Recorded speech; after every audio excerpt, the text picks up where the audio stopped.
Cela fait presque 5 mois que j'ai pas sorti de vidéo sur le jeu vidéo, et franchement ça m'a manqué d'en parler. Car dans cette chaîne qui existe depuis presque 2 ans, oui je sais ça passe très vite, eh bien je n'ai parlé que 2 fois de jeux vidéo. Une fois sur The Last of Us Partie 2, et une fois sur Metal Gear Solid 5. Et vous allez me dire quel est le point commun entre ces deux jeux qui n'ont absolument rien à voir? Eh bien, ce sont leur immersion. Car comme je le dis souvent dans les vidéos centrées sur le jeu vidéo, l'immersion est le point le plus important dans un jeu vidéo et c'est ce qui m'attire le plus dans ce médium et voire dans cet art tout court. D'un côté, nous avons The Last of Us Partie 2 qui lui va aborder le cycle de la violence, ses méfaits, le fait qu'on peut jamais s'en sortir et surtout de son côté méta par rapport au fait que ce jeu a aussi suscité de la haine et de la violence autour de son contexte de sortie qui a été assez particulier et tourmenté. Puis nous avons Metal Gear Solid 5 qui lui va plus aborder la douleur fantôme qui elle aussi va être très méta par rapport à son développement chaotique, le culte de la personnalité et autres. Dans tous les cas, ces deux jeux nous ont immergés dans l'univers avec des auteurs qui ont développé ces jeux avec une vraie vision d'artiste. Même si l'un fut assez paradoxal, car tout simplement il a fait un jeu qui parle du cycle de la violence montrant que être de plus en plus violent pour répondre à la violence, c'est pas forcément bien. Et ici, je précise qu'on ne soutient pas des gens qui font des massacres au nom de je ne sais quoi et de quelques bouts de territoire. Mais dans tous les cas, ces deux jeux abordent le sujet de l'immersion d'une manière très intéressante. Mais il n'y a pas que l'immersion par rapport à la violence, le côté méta de leur scénario et de leur gameplay et de leur développement. Il y a aussi d'autres types d'immersion, notamment l'immersion qui joue tournée aux émotions, car le jeu vidéo, tout comme le cinéma, la littérature et la musique, va jouer avec nos émotions. Et il y a bien un jeu qui a joué avec 2 de mes émotions, voire 3, qui sont l'angoisse, la paranoïa et la frustration. C'est bien Prey, sorti en 2017, édité par Bethesda Software et développé par Arkane Studio. Et aujourd'hui, je vais vous en parler de son développement, de son lien qui n'a aucun rapport avec le Prey de 2006 et de pourquoi sa réception a été mitigée et pourquoi ce jeu devrait mériter une seconde relecture.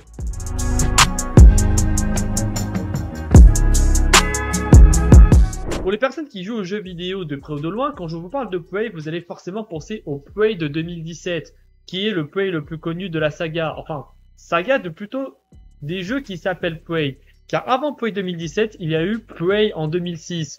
Il paraît logique, sinon j'en aurais pas parlé. Jeu développé par Human Head Studio et édité par 2K Games, qui était un jeu de base développé par 3D Realms. Sauf qu'ils ont dû abandonner le projet car tout simplement ils étaient un peu trop occupés avec Duke Nukem Forever parce que le créateur du jeu voulait trop en faire. Et va finalement faire un jeu de merde qui va sortir quelques années plus tard. Mais dans tous les cas, le bébé de 3D Realms, à savoir Prey, va être repris par le studio Human Head Studio qui va sortir le jeu en 2006, qui va recevoir de très bonnes critiques, mais va être un bide commercial malgré que le jeu présentait des bonnes choses. Car dans le jeu, on y suit l'histoire d'un mécano nommé Tommy, un mécano d'origine Cherokee. Et chose assez rare quand même d'avoir un jeu où on incarne un personnage issu de la communauté amérindienne. Car à part Assassin's Creed 3, je ne vois aucun autre exemple de jeu où on est issu de la communauté amérindienne. Et même dans le cinéma et dans d'autres types d'art, c'est très peu développé. On commence à avoir des films qui abordent le sujet, notamment le très récent Killer for Moon ou l'excellentissime Wind River, qui me fait penser qu'il faudrait que peut-être que je fasse une vidéo sur pourquoi je suis une immense groupie de Taylor Sheridan et de ses scénarios. Mais j'ai beaucoup trop d'idées de scénarios à faire, donc revenons sur Prey. Et Tommy est un peu un gros raté. Sauf que, pour un peu changer sa vie, la pimenter, à la place de plutôt passer une bonne soirée ou décider de voyager, il va se faire kidnapper par des aliens. Ouais, je sais, ça pique. Et ces aliens-là, ça pique encore plus, veulent bouffer lui et tous ses potes.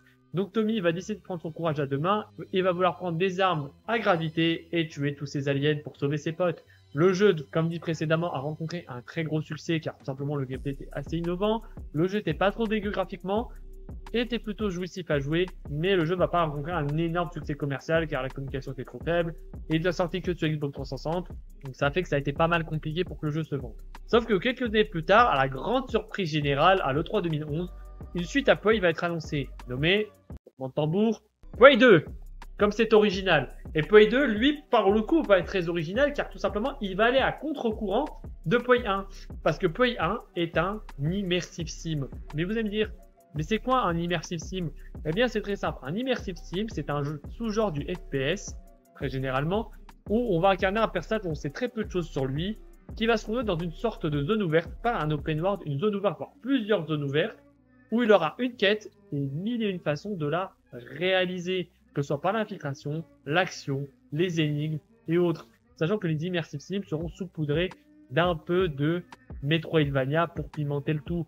Comme immersive sim précurseur, nous pouvons évidemment citer le premier Deus Ex et System Shock. Donc derrière System Shock, certains anciens développeurs de ce jeu vont développer le cultissime BioShock, qui va complètement redéfinir le genre de l'immersive sim. Et Prey 2 va être un contre-courant de Prey 1, car il va aller un peu plus dans un nouvel angle que l'immersive sim et faire un FPS plus d'action, car on va y suivre un des protagonistes de Prey 2 qui avait survécu à la fin de Prey 1. Je n'ai pas joué à Prey 1 donc je ne pourrais pas vous spoiler, et qui va devenir un chasseur de primes pour chasser des bons gros aliens bien criminels. Le jeu proposait un gameplay ultra innovant où on pouvait utiliser tout plein de types d'armes organiques et de haute technologie, et on pouvait faire comme nous voulons pour nos cibles, soit les tuer, soit les capturer pour plus de butin. Le jeu impressionna beaucoup par son gameplay et ses graphismes, tout le monde avait la dalle envers ce jeu. Sauf que Human Head Studio va manquer de financement et le jeu va être annulé par Bethesda Software et Human Head Studio va fermer ses portes. Les gens vont être très déçus par la licence de Prey 2, surtout pour ceux qui avaient quand même apprécié Prey 1. Ils sont pas beaucoup, mais au moins ils étaient là. Et malheureusement, le jeu va être mis aux sellettes. Sauf que Bethesda sont plutôt intelligents. Et à cette époque-là, on parlait de Bethesda Prime. On parle pas du Bethesda de 2024 qui vont être des énormes maxeurs, qui vont maxer un jeu de spatial ultime qui va pas être si ouf que ça et que j'ai pas du tout acheté 70 € Day One. Ou alors annoncer la suite d'une licence culte en 2018 et on n'a toujours pas d'infos dessus. Bref, je vais m'arrêter, sinon je vais continuer dessus à les insulter Bethesda Software. Car Bethesda à cette époque-là, c'était le buffet royal à volonté. Nous avions littéralement Skyrim, Fallout New Vegas, le lancement du reboot de Wolfenstein et de Doom, le lancement de nouvelles sagas comme Dishonored et Will Within. Donc autant dire que Bethesda, ils avaient la dalle dans le marché du jeu vidéo et voulaient en continuer à lancer une nouvelle licence. Donc ils se sont dit, écoutez, on a un nom de licence, autant l'utiliser, non, pour se faire un maximum d'argent, même si on fait un jeu qui a absolument rien à voir. Des quelques passionnés de jeux vidéo vont vouloir acheter le jeu vu que ça s'appelle Prey et que ça va faire rappeler des bons souvenirs du Prey de 2006 et du Prey 2 annulé, hein. Allez, on va rendre ces gamers encore plus amoureux du jeu vidéo et pas du tout se faire de l'argent sur leur dos avec une licence qui est morte et dont ils n'acceptent pas la mort de cette licence. Et donc c'est là que Bethesda va décider de lancer le reboot officiel de Prey. Mais avec qui? Ça c'est la bonne question. Et justement, la réponse se trouve dans le 69 à Lyon. Snap la tripello. Car oui, à Lyon, en 2012, il se passe un petit événement. Un tout petit événement. Un petit studio nommé Arkane Studios vont décider de développer une nouvelle licence pour Bethesda qui va être Dishonored. On y suit l'histoire de Corvo Attano, un assassin qui va vouloir se venger de la mort de sa femme qui est impératrice et récupérer sa fille.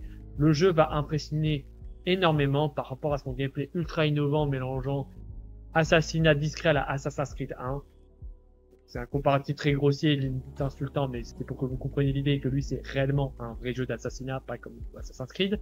Du parcours, des pouvoirs surnaturels et un univers steampunk victorien avec de la peste, comme on aime. Autant dire que là c'était royal comme jeu vidéo. Le jeu va recevoir plein de critiques positives, va bien se vendre et va recevoir des awards à l'appel. Et ça va impressionner Bethesda et ils vont se dire que cette bande de Lyonnais, ils savent faire des jeux vidéo. Et on peut dire donc que Dishonored a un point commun avec Bassem, Karim Benzema et Alexandre Astier. Je sais pas si c'est une fierté ou pas. Et j'ai été obligé de citer ces exemples parce que c'est les premiers Lyonnais qui me venaient à la tête. Ah, je sais. Mais dire que ce serait que les Lyonnais, ce serait mentir car ce sera la branche texane de Arkane Studios à Austin qui vont développer le jeu. Donc le jeu a plus de points communs avec l'Undertaker et Troy Aikman que finalement Bassem. Le jeu va donc être repris par Arkane Studios Austin qui manque d'expérience mais qui a justement envie de prouver que eux aussi peuvent exister et peuvent être tout aussi bons que leurs confrères français.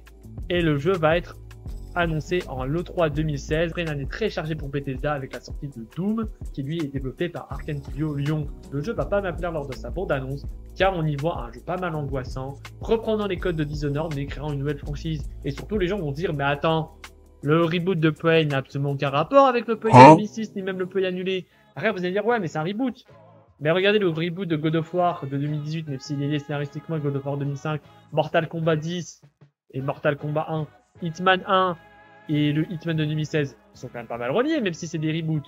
Là, ça n'a absolument aucun rapport. Ils ont aucun point commun, à part que ce sont des aliens. Et encore, c'est pas les mêmes types d'aliens. On va pas commencer à faire du racisme à dire que ce sont les mêmes types d'aliens, non? Les gens commencent à se douter de la fourberie, mais ils vont quand même attendre avril-mai 2017 pour que le jeu puisse enfin sortir. Et le jeu, à la grande surprise de Bethesda, va diviser les critiques, va pas bien se vendre et va même subir des polémiques. Donc autant dire que c'était pas le meilleur contexte pour que le jeu sorte et pour qu'ils puissent avoir des fleurs jetées sur eux.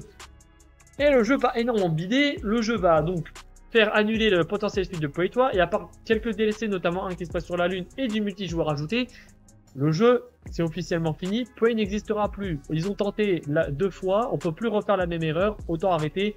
Mais parmi ce marasme de polémique et ce développement chaotique de la saga Prey, qu'est-ce qu'il faut retenir du Prey de 2017 et surtout de ce qui m'a marqué en tant que gamer?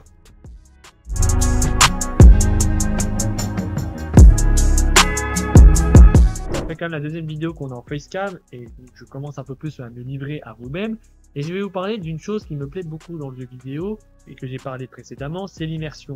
Je parle beaucoup d'immersion dans le jeu vidéo car je pense que malgré que le jeu vidéo ne soit pas mon art favori, parce que c'est clairement le cinéma, le jeu vidéo est celui qui m'immerge le plus dans cet univers. Car le jeu vidéo, contrairement au cinéma, à la lecture, nous fait incarner notre protagoniste. Même si on doit suivre une linéarité, une histoire faite par les créatifs, c'est nous qui sommes maîtres de nos actions. Malgré que le cinéma m'a fait ressentir des émotions. Le cinéma m'a fait rire, le cinéma m'a mis en colère, le cinéma m'a fait pleurer et le cinéma m'a fait angoisser. Et je vais citer le film qui m'a le plus angoissé durant ma carrière. Pas croire que je suis payé à regarder des films. J'aimerais bien, mais malheureusement non. C'est Alien le 8e passager, le premier Alien de la saga réalisé par Ridley Scott. Malgré que ce film me fait vraiment pas peur, car bon, le film a pas mal vieilli sur pas mal de points. Le film a réussi à m'angoisser grâce à ses jeux de lumière, grâce au fait que le xénomorphe n'apparaisse très peu.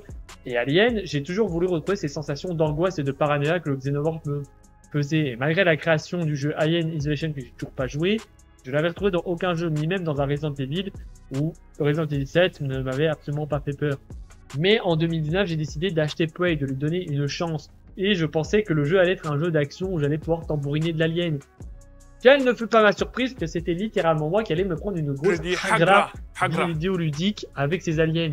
Car dans ce jeu, on y suit l'histoire de Morgan Yu qui peut être un homme ou une femme qui va être envoyée sur la station Talos pour rencontrer son frère et faire des enquêtes scientifiques dessus. Sauf que, tout simplement, cette base a été attaquée par des mimiques, une race d'aliens anthropomorphes qui peut prendre l'apparence de tout ce que vous voulez, même d'une tasse. Donc, c'est-à-dire, dans cet univers, ce genre de verre peut vous mettre une hagla. Il peut vous tuer. Donc, autant dire que vous allez vite péter un plomb dans ce jeu. Sauf que dans le jeu, on va vous apprendre à être dominant par rapport à ces aliens.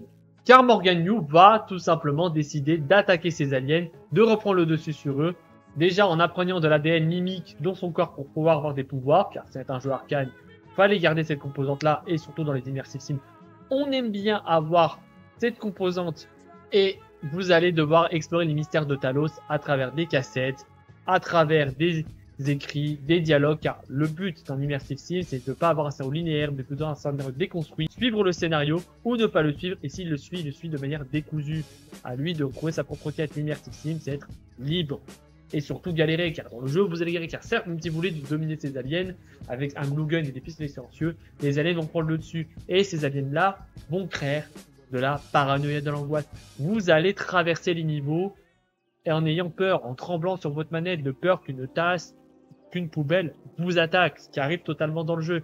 Et au fur et à mesure où vous allez avancer dans le jeu, les aliens vont devenir de plus en plus puissants, et de plus en plus dominants, et vouloir vous attaquer de plus en plus violemment. C'est le but de Prey, vous mettre mal à l'aise le plus possible dans ce jeu. Que ce soit avec les décors qui font très années 60, très colorés et très chaleureux, avec la musique qui est à la fois calme et apaisante, puis angoissante.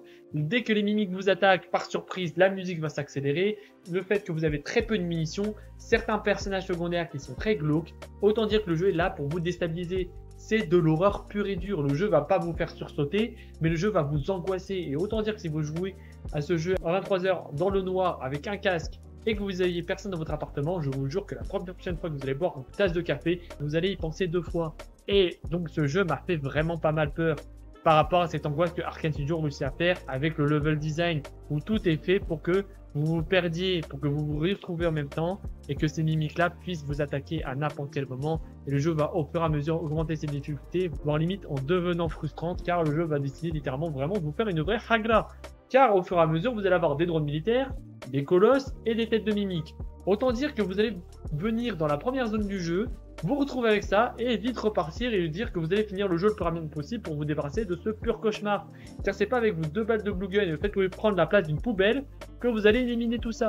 Je sais de quoi je parle car même en difficulté facile, j'ai pas réussi à le faire. Après, vous allez me dire qu'avec toutes ces qualités-là, que le jeu a quand même un très bon gameplay immersif, que la DA est folle, que la musique est angoissante et qu'en plus le jeu possède des super niveaux, notamment les niveaux dans l'espace qui sont tout aussi angoissants que les niveaux de l'espace dans Dead Space où le son n'existe absolument pas et que vous êtes livré à vous-même, car le but du jeu est de vous faire comprendre que vous devez survivre. Il vous donne le sentiment de dominer. Vous n'êtes pas là pour dominer comme dans Dishonored. Vous êtes là pour survivre. Vous êtes là pour subir dans le jeu. Le jeu va pas plaire. Va pas plaire à tout le monde et ça pour plusieurs raisons. Et ce sera la dernière partie de cette vidéo.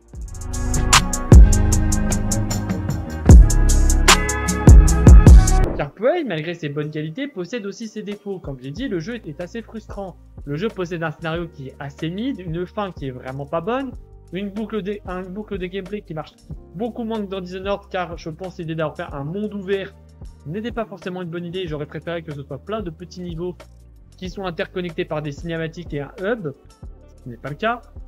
Et les polémiques autour du jeu, car à cette époque-là, Bethesda était devenu les grands maxeurs de Todd Howard qu'on connaît tous. Car Bethesda en 2017, c'est les crunch, les jeux ultra buggés, les 50 rééditions de Skyrim, le Fallout 4 ultra décevant.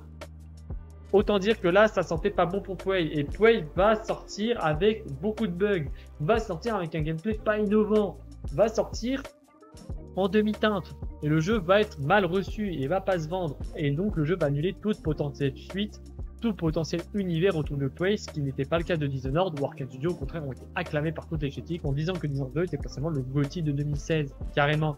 Et en plus, le genre de l'immersive sim n'a pas trop la cote, car Bioshock Infinite a beaucoup divisé les critiques, a subi bien de bons chaotiques, et en plus le jeu était beaucoup sorti du cadre du immersive sim. Deus Ex Mankind Divided était lui aussi buggy, avait un scénario qui était beaucoup plus pire que tu as de Prey, et c'était pas mal vendu, et était ultra buggy et daté techniquement, c'est-à-dire même en 2023 si vous rejouez au jeu, il pique, il n'y a pas eu, même les patchs n'ont pas modifié le jeu comme il faut, et Prey va sortir le cul entre deux chaises, entre Battlefield 1, l'avènement des Battle Royale, donc autant dire que Prey, c'était vraiment pas le contexte favorable pour que le jeu sorte. Et le comparatif avec Dishonored était encore plus flagrant. Et les joueurs vont se dire, bon, écoute, c'est marrant, votre univers horrifique et tout, mais si je veux jouer un vrai jeu d'horreur dans l'espace, Alien Isolation existe. Et si je veux jouer un bon immersive sim, Dishonored 2 existe. Et je peux y rejouer à l'infini vu toutes les boucles de gameplay qu'il y a. Prey, c'est un peu moins le cas. Mais j'ai kiffé Prey. J'ai beaucoup apprécié ce jeu. Car ce jeu propose quelque chose de différent, propose de l'angoisse, propose de la terreur que j'ai pas retrouvé dans Dishonored 2 ou dans Deus Ex. Même si c'est des univers qui sont totalement différents. Ce côté où vous vous baladez dans des couloirs colorés, vous êtes fasciné par cet univers, vous écoutez des cassettes en même temps, et puis un mimique va vous attaquer, le qui ressemblait à une tasse de café que vous n'y voyez et que vous n'y voyez que du feu.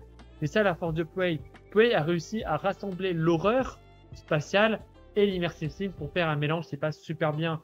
Car même si Prey n'est pas le jeu de l'année 2017 et que Prey est beaucoup moins bon qu'un Dishonored, je peux que vous recommander de jouer à Prey, au moins pour l'expérience. Car ce jeu va vous immerger dans cet univers de la meilleure manière et représente au mieux ces sensations d'immersion que je cherche dans un jeu vidéo. Et surtout une chose que je cherchais depuis très longtemps dans un jeu, ressentir de l'angoisse, de la peur et du doute dans un univers qui ne veut pas de moi et que je vais quand même tenter de percer ses mystères.